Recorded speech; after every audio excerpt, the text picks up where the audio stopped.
was in my 20s, I was doing some reporting. So I was doing a story, an undercover story. And in the crowd, a man walked up to me, and he walked straight up to my face, and he looked deep into my eyes. And as he looked into my eyes, he beamed these blue laser beams, bright blue laser beams from his eyes directly into mine. And when that happened to me, I felt kind of violated. I felt kind of like, did you just shine laser beams into my eyes?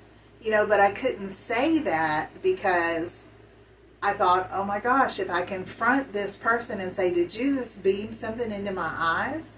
They're going to think that I'm absolutely crazy. I can't say that. And so I thought, well, am I tired? Am I hallucinating? I thought, I'm just going to keep quiet about this. I'm not going to tell anybody that this happened.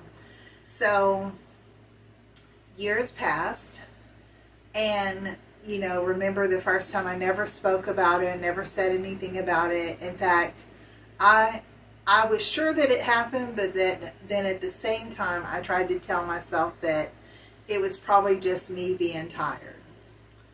So later, about 3 years later, I was delivering food and supplies to the homeless. And I used to go in these very dangerous places, like under bridges, to abandoned buildings, things like that. And so when I was out there, this man approached me again, and he came straight up to me, and he said, you shouldn't be here. He said, this is a very dangerous place, and these people will hurt you. And then I said, well, I was just here to deliver some supplies and some food, and I brought you some. And I went to hand him some food, and he looked straight into me, and he said, I'm not homeless. And then he beamed the blue beams from his eyes straight into mine again, as if he scanned me. I mean, just like a scanner, like, I'm not imagining it, I'm not making it up. So powerful that it was as if he had two of the strongest beams I've ever seen, and it did come from his eyes into me, and it hit me at that time like it was an absolute non-human that looked like a human. And at that time I thought, this type of person either has to be alien or they have to be angelic. I'm not sure.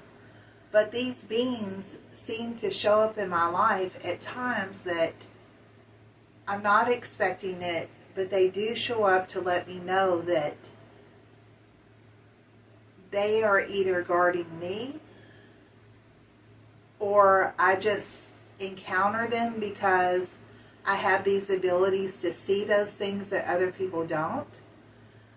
And it's been a very interesting thing, because all of my life I've had these encounters that I knew were not just